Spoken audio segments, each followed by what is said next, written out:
Rodney Buncum is a local pastor, a Johns Island resident, and he's also concerned about the future of South Carolina State Senate District 45.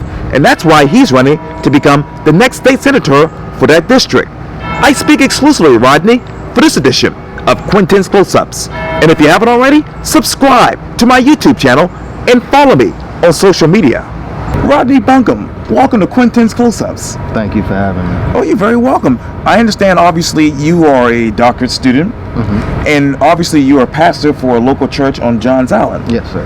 And now I understand, too, that you also are running for South Carolina State Senate 45, Yes. which covers most of Charleston and Carleton counties and Allendale and other locations. Why Rodney Buncum? Why now? Better quality of life, you know.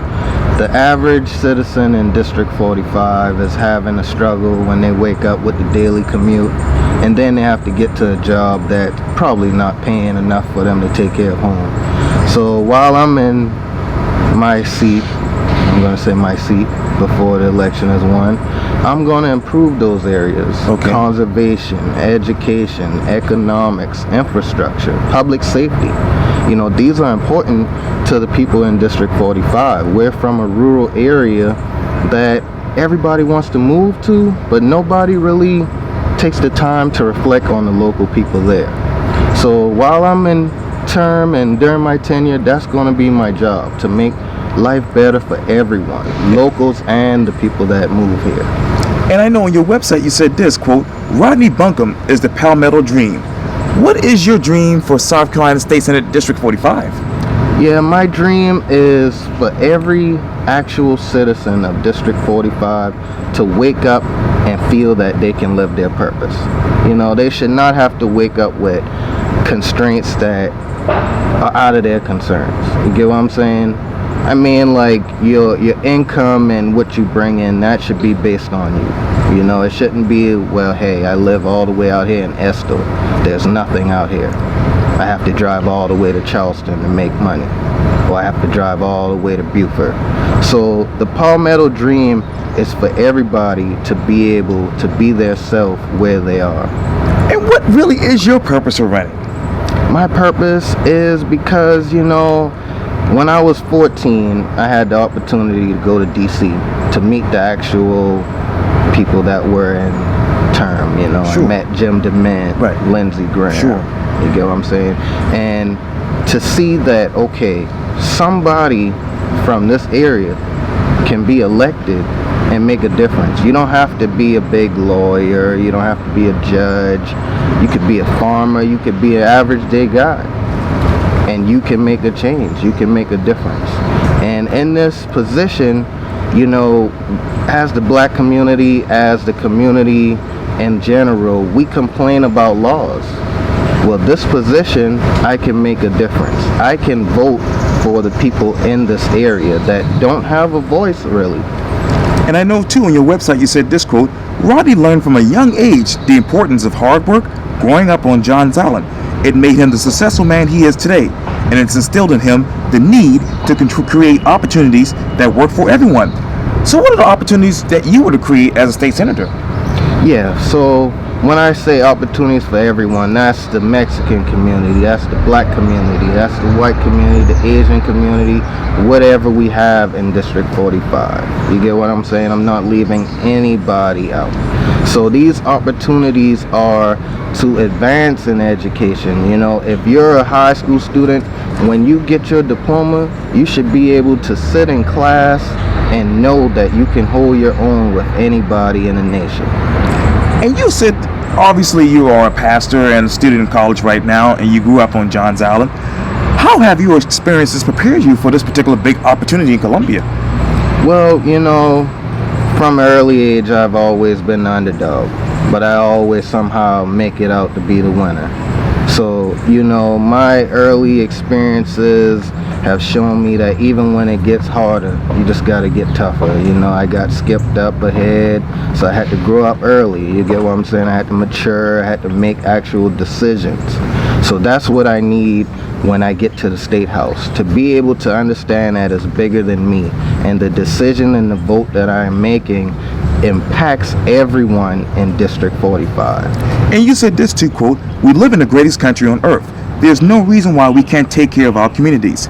I will fight to ensure that the concerns of Allendale, Beaufort, Charleston, Carlinton, Hampton, and Jasper counties are addressed in its entirety. What concerns do you have now for that district? Okay, well, the main concerns right now from all the counties, like the general consensus, is infrastructure. You know, we have the main road corridor. That's a big thing going on right now. Sure. And we need everyone's input on that. You know, there's an alternative that's going to be pushed, but if you don't agree with it, speak and be heard. You know, this affects everyone. Everybody comes to this main road corridor. It's the intersection of Main Road and 17. Right. So, you know, whether you're from Johns Island or whatever, if you're going to Charleston or you're headed to Savannah, you're going through this route, as well as other areas in the district. Just the roads to get to jobs or to the schools, there are potholes. There's, you know, roads that aren't paved well, and we pay taxes. You get what I'm saying? And then in Hilton Head areas in Beaufort, you know, they have bridges and things that are in discussion to where they're thinking about demolishing them or finding ways to upgrade these different areas of infrastructure. So that's my big concern right now, because that's what they need, the daily commute. And you talked earlier about that alternative. What is it, and do you approve of it? Well, the alternative that they're pushing is going to impact the area of Carolina Bay. Sure. It's going to merge everybody from 17 to the island without going all the way down to where the congestion is, okay, near Burger King. Right. I believe that's the alternative they're pushing. Now, there are other alternatives like widening the bridge. There's another alternative to where they're going to create some type of infrastructure that goes over the water behind Carolina Bay, sure, and that may somehow connect with the 526 project that they're working on right now. Where are you with the expansion of 526? Okay, so ever since I was young, it was always Nick's 526. I'm still Nick's 526, but I understand that we have to evolve. Some fights you can't win, but we have to win the war. So if they have the money for 526 and our vote of no doesn't matter, then we have to jump in front of this and make sure that our concerns get addressed, because they're going to make this infrastructure regardless. So we need to make sure that it doesn't hurt any more communities. What are your concerns about the soon-to-be extension of 526? My only concerns is that it doesn't improve the congestion.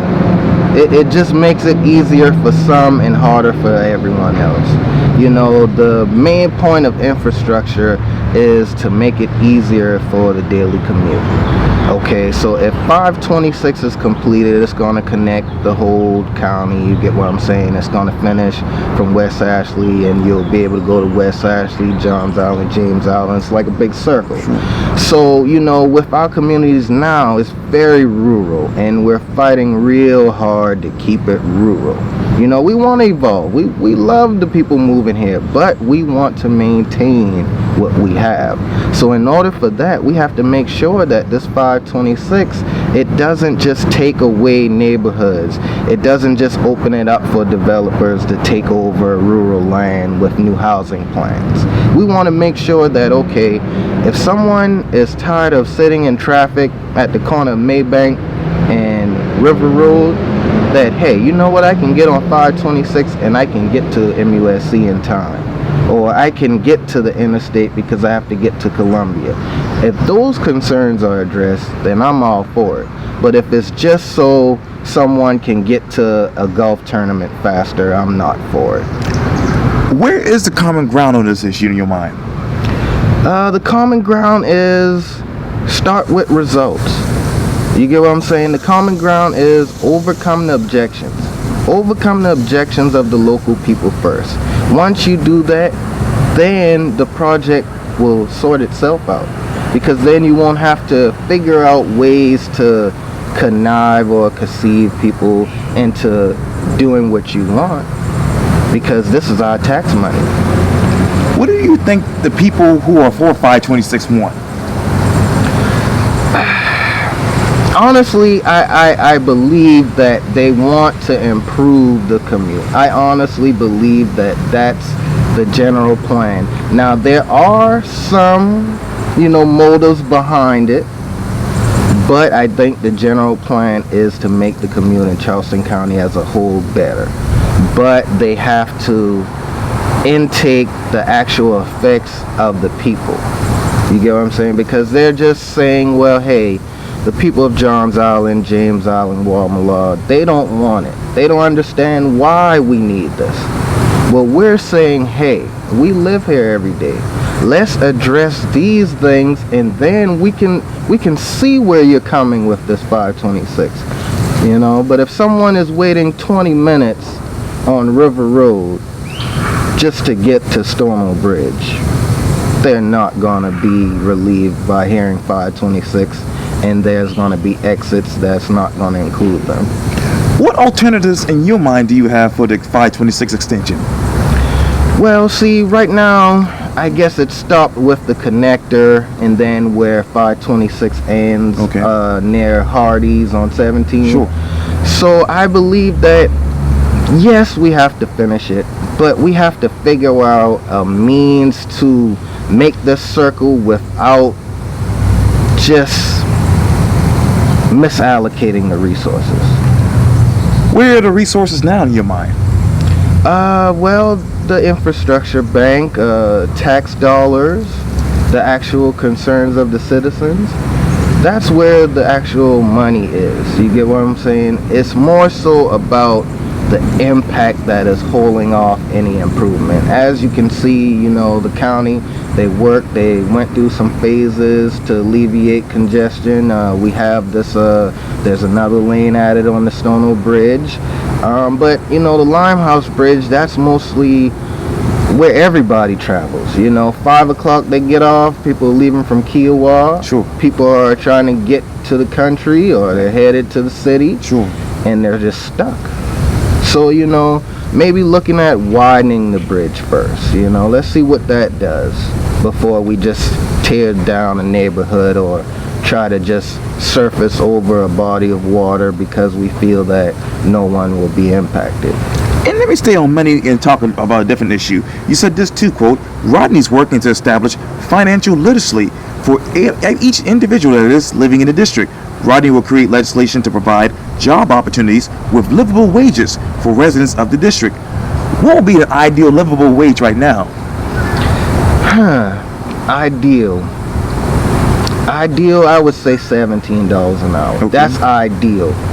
You get what I'm saying? Because there's no excuse for an adult to maintain their lifestyle with $17 an hour. Now, yes, we understand that certain people that have attained a certain background deserve more.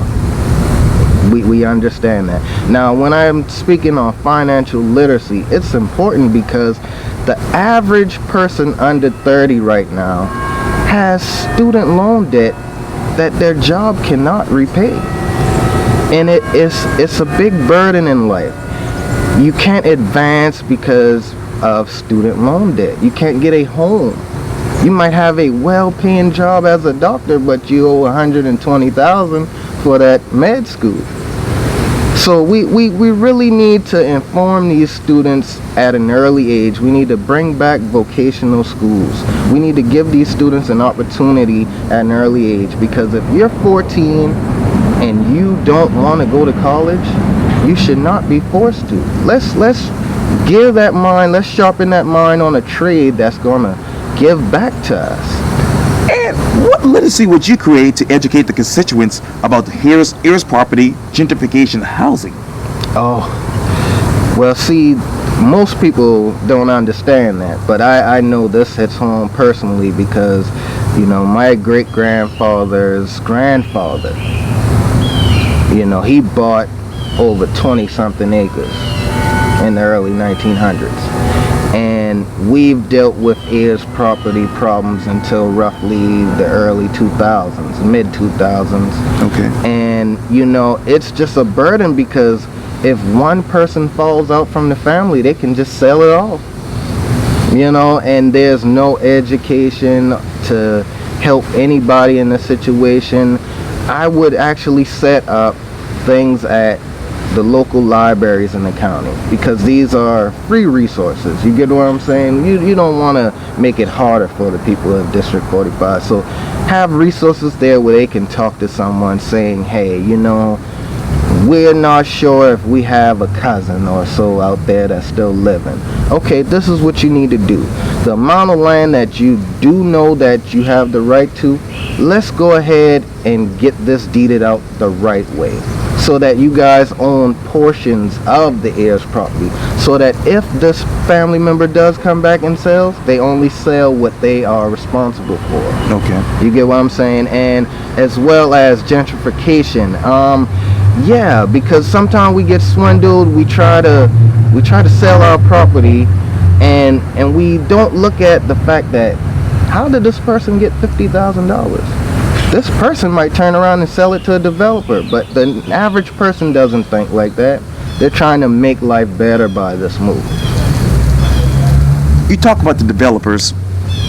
What incentives would you give to them as far as making certain that they can slow down gentrification in your district? Well, I'm a fair guy.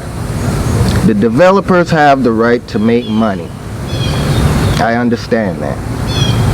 And I understand that the areas where there are vulnerable people, that's the best market. I understand that. But my thing to you developers is understand that if whatever property or whatever asset you're bringing to the district is not actually helping the people, don't get in it. Don't even get involved. And as you know, right now we are in the middle of the coronavirus outbreak, and obviously I'm doing my interviews outside now. But what are your economic plans to help the constituents get back on their feet post-coronavirus? Well, shortly but surely, I'd say let's see how this waves out. I know everybody is worried about taking care of home, but God got you. This is a time of cleansing. You do not want to be out here while the world is getting cleansed. This might be a blessing for you. You just got your tax money. You just got stimulus checks. Take your time. I know it's harder to hear because you have things rising on you. You feel like you're burnt out. You have rent.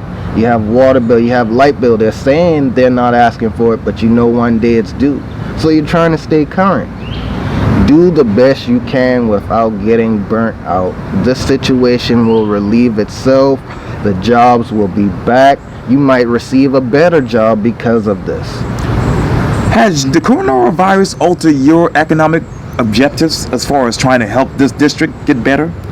As far as bringing in income, it's hurt me, yes. But as far as donating and giving time, no. It increased my time and giving back, actually. During this time, I'm not accepting tithes or church support or anything. It's all about the people in the spiritual community right now. There are people right now that they can't look in the mirror right now because their claim to fame is their wealth, their ability to earn. You get what I'm saying? So this time right now, I'm more of a listening ear. I'm not thinking about money or anything. What are you listening to when it comes to gentrification in your district?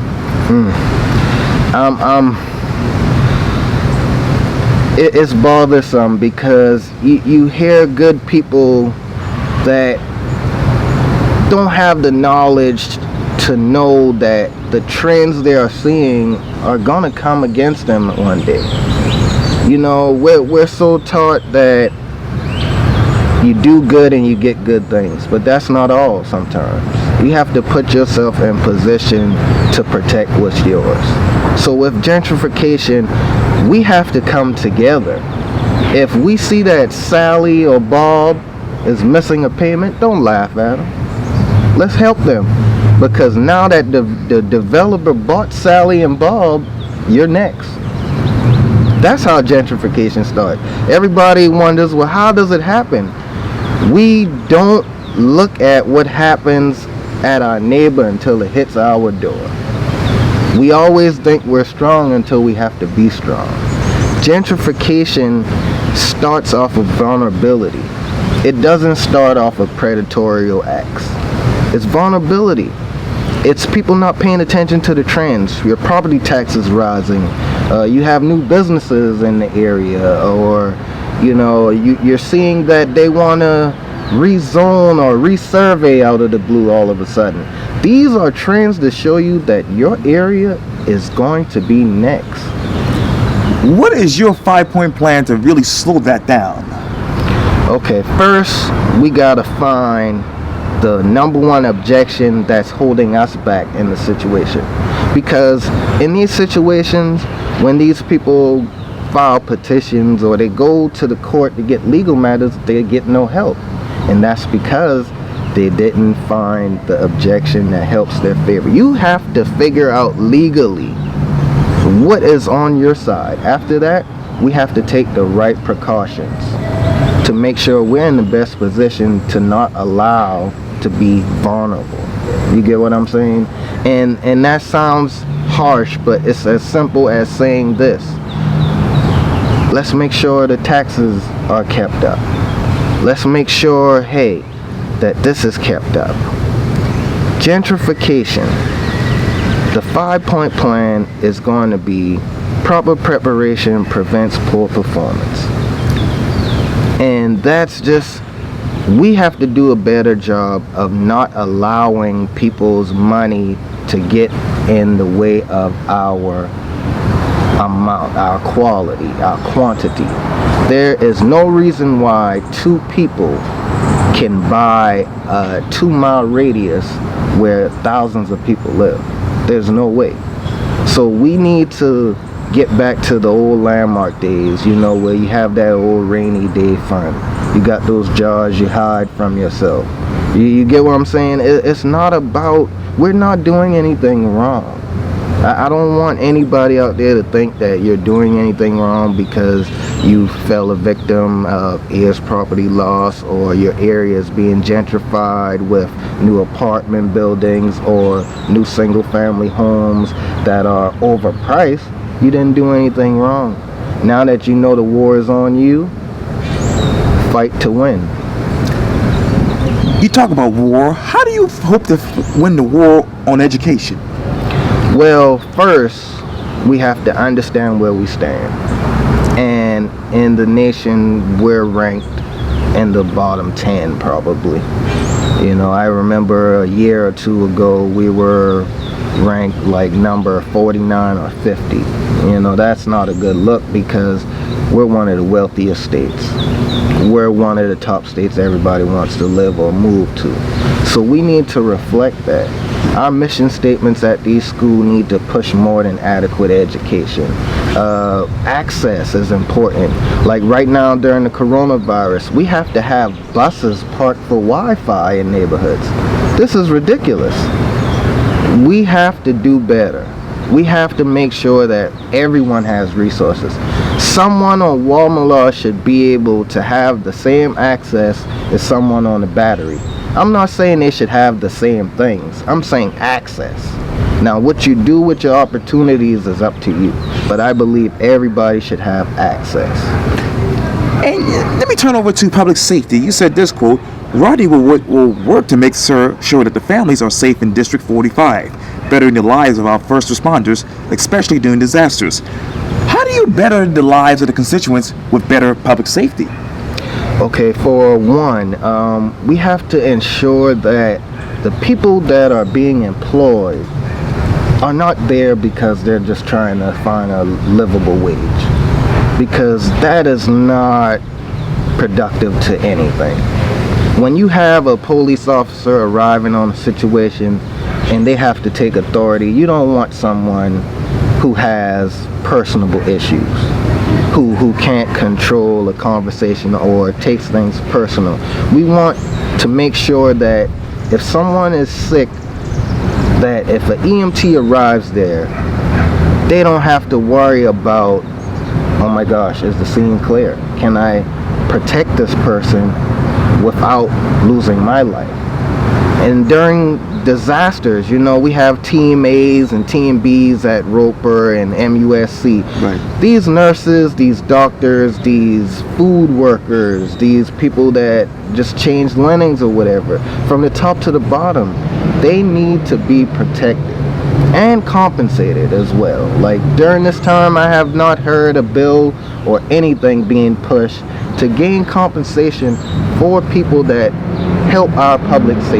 You get what I'm saying? And public safety also goes along the realms as a family walking or just enjoying life in District 45 should not have to have worries about, just craziness, like people just attacking for no reason, people being lazy instead of getting a job, they're robbing people.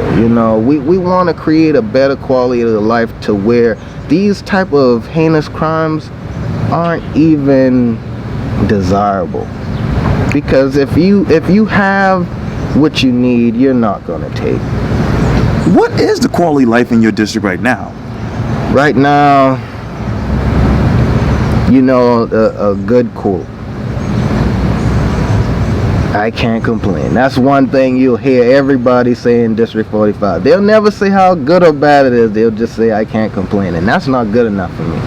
I want District 45, when you wake up, to know that you're living in the best place in America. You're living and walking in a place that everybody wish they could be. There's no reason why somebody walking along the Beaufort waterfront or even the Charleston waterfront or somebody down in Hardyville, Allendale. Right. There's no reason why you're walking down that dirt road and your chin isn't up. We live in the best time to be alive, and I'm going to make sure we reflect that in my tenure. During your tenure, what plan do you have and resources do you have to help teachers in Allendale, Carlton, Beaufort, Jasper, Hampton, and even here in Charleston? Well, see, I'm glad you mentioned that, because, even when we were in school, we were in some high-risk school districts. I mean, the state have taken all kind of precautions, and they've even gotten involved multiple times. It's not working. So, what I've learned? We live in a digital world, but yet we're still doing things the way we did it in my great-grandfather's day, and that's not going to get us there. So what I feel is going to change if everybody can become digital literate. If we can get these teachers digital literate, if we can get the standards more relevant to the people in the areas, because we have state standards and we dish them out throughout the different regions, and each district has their opinion about it, and they take from it and decide what we're going to go with. We need more digital outlets. Even my kids, you give them a tablet or whatever, they do whatever before they learn how to talk. So this is the new wave. So in order for that, we have to make sure that these teachers have the iPads, they have the MacBooks, they have the keyboarding resources, they have the resources to actually do hands-on learning, like field trips. Charlestown Landing, or going down to a state park in any of the counties in the district. We need to get back to those. So there are, a lot of grants and different endeavors that were passed out within the last 5 years, but I haven't seen an impact in the different school districts. Multiple STEM approaches, multiple packages to influence, the young males doing better in school. I heard there were going to be less standardized tests, but I mean, we're not doing any of that. So during my tenure, it's going to be doing everything, that every issue, every promise made, I won't leave until it's done. What resources, if you were to be elected to office, would you use to help increase the pay of teachers? Well, that would be, pushing actual laws to get voted on to actually improve the compensation for these teachers, and also create actual tiers for them. If they accomplish certain milestones, they should receive a certain pay. If they're in I want to term this correctly, if they're in a misallocated area, I'm not going to say a impoverished or low quality area, if they're in an area that needs more concern, they should get more paid. Someone at Allendale Fairfax should get more paid. Someone at St. John's, someone at Frierson, someone in Beaufort, Bluffton, Colleton, all of these places, they should enjoy the right pay for what they're doing. So that would be my job, pushing laws that create some type of improvement in pay, even if it's like a tiered program, to where, if you have these certain milestones, or if you attained a certain experience or a certain career, or the teachers that have a ratio of more than 13-to-1, you get a certain pay. These things are crucial, because I have 2 kids, Right. and they are different ages, and I can imagine, because most of these teachers don't have kids, imagine them without kids having to deal with 20 kids that are not listening but want to be somewhere 10 years from now. So the future, they're young, but they're very impressionable, so we need examples in front of them, and I feel resources will keep those examples, because you'll weed out these people that are becoming teachers just to earn a salary. Because I feel like most teachers that marched on the State House, they had good initiatives behind it. Obviously, when you talk about teachers, and you talk about the schools, there's obviously school districts behind all of this. Where is your confidence now in Charleston County, Colleton County, Jasper, Allendale counties as well? Well, my confidence will always be high in the actual entities, because I'm a firm believer of chain of command. The people that come in these positions, we have to hold them accountable. But I feel that Charleston County, Colleton, Beaufort, Jasper, Hampton, we're doing everything we can. You get what I'm saying? It's just about getting all the stakeholders on one accord. You get what I'm saying? And once that happens, everything will trickle down. I know there's talks about, how school board officials are elected, right, or how they're gaining positions and their ability to affect districts where they don't live. I hear those concerns, but I have good faith in chain of command, and I feel that as long as we get out there and vote and continue to be heard and actually come out to the meetings, because this is where we fall short. We get out there when it gets real bad, and we get live 5 out there. But I've been to PTAs, I've been to these improvement meetings, and I don't see some of these parents that get riled up.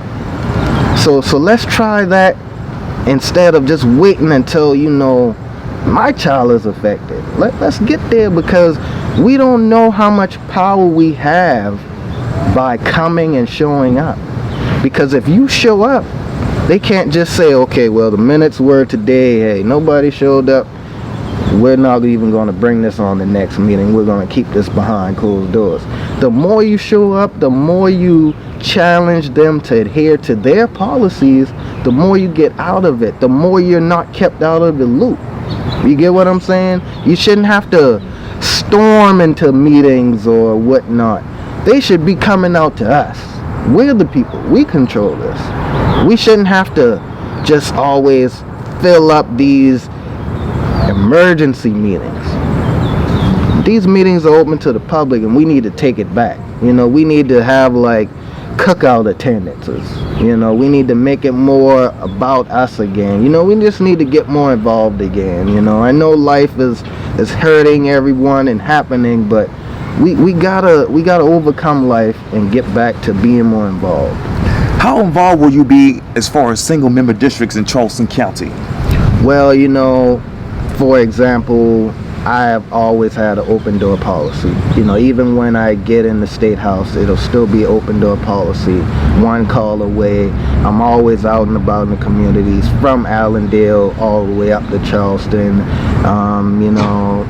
Even during like the disasters we had like a couple weeks ago, the tornadoes and stuff, I went out there, you know. So it's no like I above y'all. It's we. You know, when they see me in the State House, they know that District 45 is here, and that they know that they cannot just hide things off the voter card or push agendas that won't be voted on. You get what I'm saying? They will know that when it comes to District 45, they have to adhere to what they're speaking on. And let me go back to the single member districts again in Charleston County schools. How do you hope that works out in the future as far as the process? Well, I believe that, you know, you should be able to vote on it. You know, the petition process is good. You know, that should be more so for the actual constituent board. You know how you have like, you have each district, like for example, I'm District 9. Sure. District 9 has a council. Right. You know, those positions, that's fine if you just petition and then, you know, you can vote on. But the actual board members, I feel, should be voted on by their actual district they're representing. And I feel like also, if, for example, District 8 is going to be affected, someone from District 1 or wherever that is not going to be affected should not be able to push something initially in another district.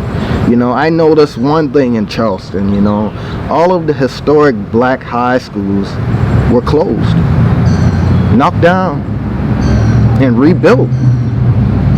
I mean, they gave them tech statuses and all these magnet statuses, but I mean, some of the sizes and populations of the schools went down, and you know, it's more space than anything. So it's like, what was the real reasoning for demolishing all of these vessels?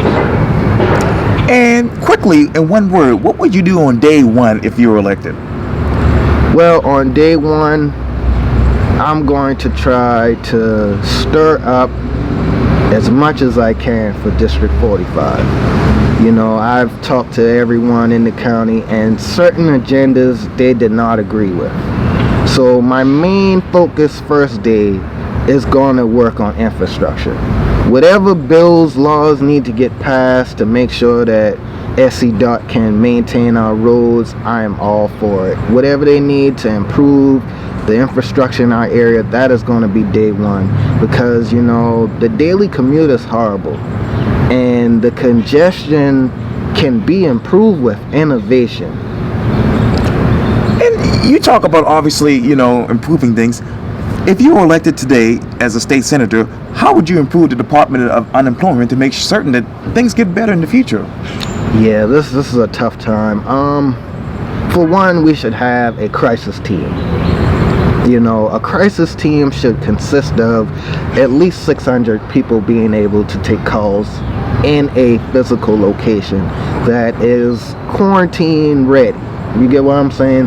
There should not be a reason why there are thousands of people that have not even received their first portion of unemployment, and it's time to go back to work. This should never happen. I am faithful that, you know, the powers at the top, they will do better next time, because you know, we've never had this before. So now that we know how to look at trends from now on, we know how to pinpoint them, and we know how to attack them before they hit us. But yeah, I honestly believe that we should have some type of crisis team intact. Also, there should be expedited methods for filing. During crisis, you shouldn't have to file weekly claims. You shouldn't have to fill out these long, excessive questionnaires. It should be fill out social security number, blase blase. We connect you in the system. Hey, we have you. We'll call you if we need you. Move it through faster like that, instead of it being, you know, a hindrance. You know, like I've had one person tell me, you know, if they didn't check their email, they probably would have been labeled ineligible. It's like they're calling, can't get in, but yet there's always emails. So we have to work on being more accessible during crisis. You know, don't run away from the people. Let's run to the people, because it takes a person a lot, especially a man, to say I can't do it on my own. So we need to make sure that these men and women that have to take care of their families are able to get money. I mean, we pay taxes. We're one of the wealthiest nations. We can just print money. You know, I know there's, you know, rules and policies to, you know, printing money and how to go about that. But during crisis, I feel like there should be a bill or law that goes into play within the next 2 years that deals with crisis alone. Rodney Buncum, thank you so much for your time. And again, welcome to Quintin's Close-Ups. From the dirt road to the State House. And I hope to get current State Senator Margie Wright Matthews on. She's always welcome on Quintin's Close-Ups as well. All righty. Yeah, thank you.